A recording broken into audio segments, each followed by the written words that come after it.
success. Go for it. Just believe in yourself. Bust your own barriers. Your decisions in your journey so far. Everybody I have sat down with so far that I've coached, I find fear-driven decisions all the way through their life.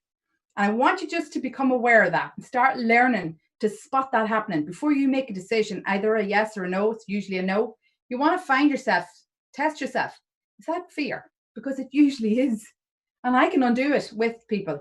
But I want you to learn how to do this yourself. Spot the fear, undo it, stick it in the trash, and go and take on whatever it is. Say yes. Your flight or fight principles, you're not in a cave and no one is going to eat you. The reason you have a negativity bias that we mentioned, the reason you have fear in there already is because once upon a time you were in a cave and fear was keeping you alive. But you're not in a cave. Fear is just damaging every one of us. So we need to get rid of that fear and we need to go for stuff. Far easier, honestly. You will thank me. So lack of self-care and not taking time to recognize your success and achievements to date is also damaging. So you've got to overcome fear, got to teach yourself when it appears, and you've got to deal with it. And then you've also got to celebrate your successes. Be your own inner coach. It's life transformation at its best. Don't forget to do that. Okay, so this is liberation and cutting those chains, because everybody I work with and everywhere I look, I see people that are just going for average. We all want to get by. I disagree. I think there's far too much average in this world, and I want us aiming for awesome. I want our kids to see us aiming for awesome. We can be awesome. It's a decision we've got to make. 97% of people in the world are average. That's because that's what we see around us. There's only about 3% in the world that actually make massive change in the world.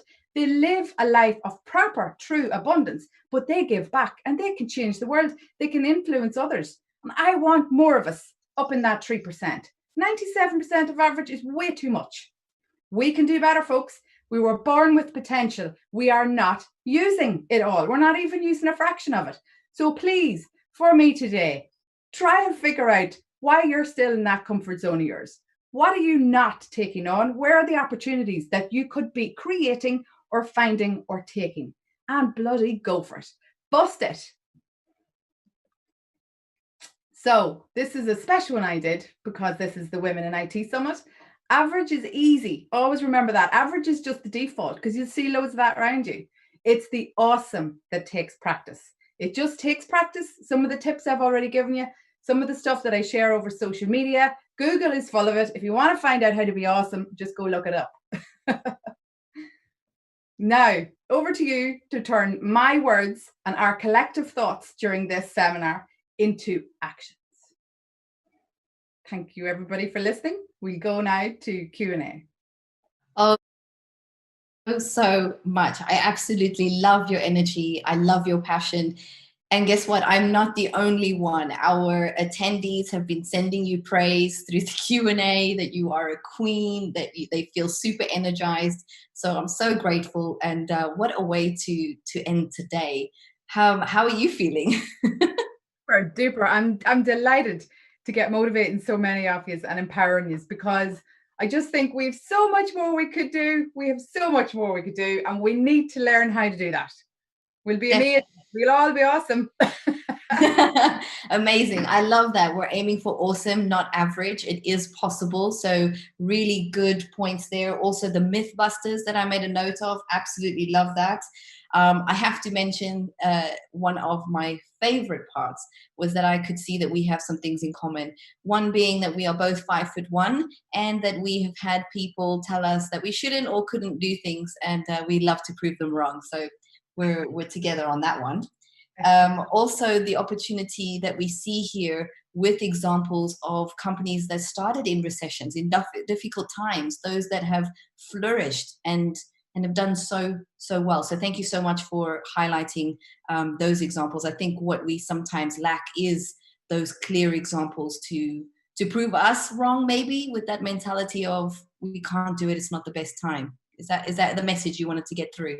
Yes, that is exactly it. And what I want us to do is look for the inspiration that we need, because it's not hard to find the negative stories, but you have to dig a little bit for the inspiration and stories, but they're always there.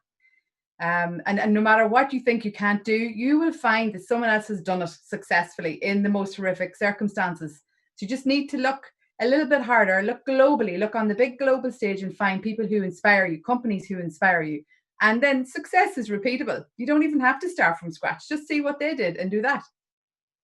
Fantastic. We don't have to reinvent the wheel sometimes, you know, if it's not broke, don't fix it, is what we've seen. I've got quite a few. Bloody go for it. I love it. Thank you. Wonderful comment. Thank you to your audience. I do have a more serious question here, though. How do we keep focus on slowing down and allowing for space for personal and social changes as we and the world rushes to anxiously get back to this normal side of things?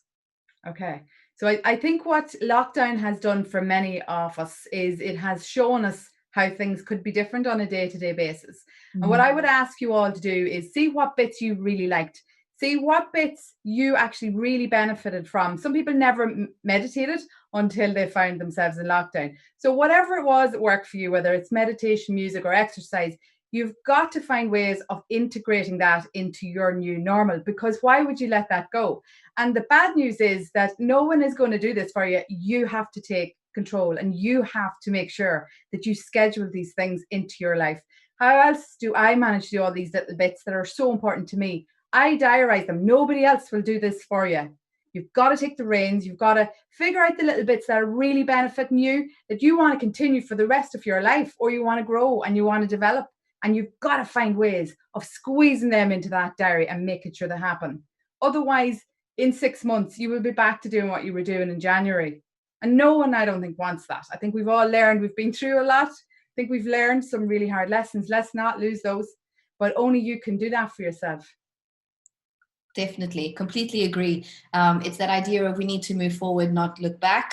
Also, the idea that actually comes to one of the questions that our attendees have is, you know, if it's not meditation and you've never done it before, meditation might not work for everybody. It's like you say, finding what works for you. For me personally, it is sports. I absolutely love to go for a run or take the basketball out and go to the local court and just shoot some hoops, just to distract my mind and have a bit of a break. It doesn't have to be meditation. Please don't feel like it has to.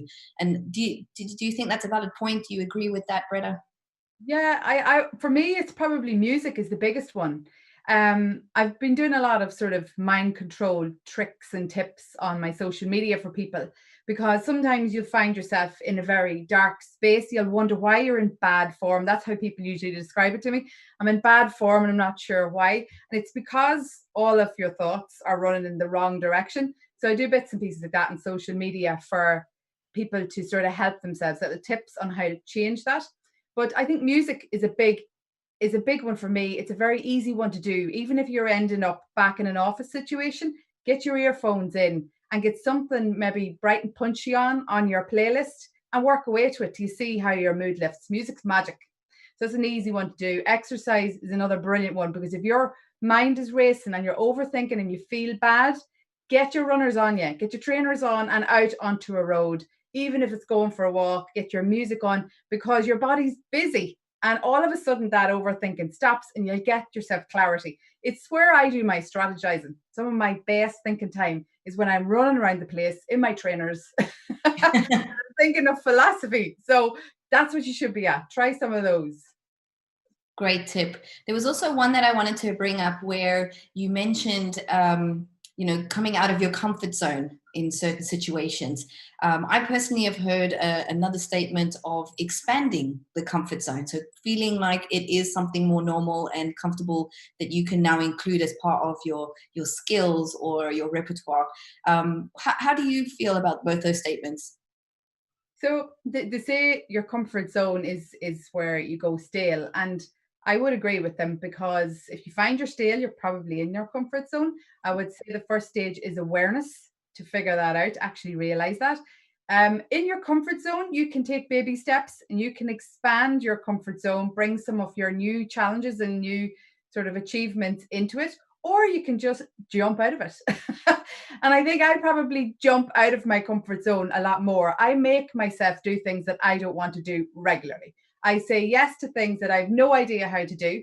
One of my favorite quotes is by Sheryl Sandberg. If you're asked to take a seat on a rocket ship, don't ask which seat, just say yes and get on it.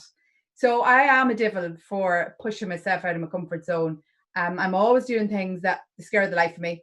And I think the reason I like doing that is because it's a massive sense of achievement when you've done that to yourself, because you always nail it. People are just afraid to do it. And fear is the biggest blocker you have. So it's about trying to realize that fear, spotting it, being aware of it, and then addressing it, giving it its treatment, and then just going for it. Absolutely. Great point there. I actually have one final question that I wanted to ask, which is one of our attendees went through 5 stages of an interview for her dream job, his dream job, and didn't make it. So obviously, I'm sure there's a lot of feelings of sadness, of disappointment. What do you say to that? What's the advice? So I think everybody's been through this. I've been through this. Everybody I know has been through this. And the first thing that will help you is not to take that personally. When something goes wrong that you have set your heart on and you have dreamed about, and you think that is your role, you can see yourself in it, and you put everything on it. And when it doesn't happen, yeah, it's disappointment. But I would say to you, do not take it personally, because you don't know why that hiring manager hasn't gone for you. There are buckets of reasons, and most of them probably aren't to do with you. So that's massively important, that you don't take it personally. You don't take yourself away and give yourself a kicking, because that will just damage your confidence. What we need you to do there is deal with that. Leave yourself a little bit of time to sit with it. Yes, be sad. Yes, that's okay, right? So you didn't get, that's fine. But what you need to do then is start thinking, oh, well, they're lost. Look how much energy you had put into that. Here you are asking a question about it. So it was so important. Their loss, right? So there's bigger things for you somewhere along your path, and only hindsight is really going to show you where they are. So I would not kick myself over that one, and I don't beat myself up anymore if I don't get what I think I want, because there's a bigger path there for you that you don't even know about. So I would say, keep your mind open, keep doing what you were doing, and something else will fall into your path that is for you. And you look back in 5 years and you'll go, thank God I didn't get that. I have done that loads of times. Loads of people do that. So don't take it personally. Keep going. Put all your effort into something else, and it will work out for you. Persistence is everything. Thanks so much, Breda. What a way to end. Great advice. Thank you to all of our attendees. The questions keep coming in, Breda. I don't know if we can get them to stop here. So I'm going to make sure that all those questions get saved and sent over to you so that you can complete them and share your thoughts and help everyone. And we'll make sure that we get that out to you and share it on the community platform. Okay. So don't worry. They're not being left out. They will be tended to. And Breda, thank you once again for joining us. I do appreciate it. We are now going to come to a close. Everyone, I can't believe it. Thank you again to all of our speakers. Thank you to our sponsors, HSBC, Red Hat, Rolls-Royce, SailPoint, and Frank Recruitment Group. I hope that you will continue the conversation through social media, through the networking. Make sure you're getting in touch with everybody.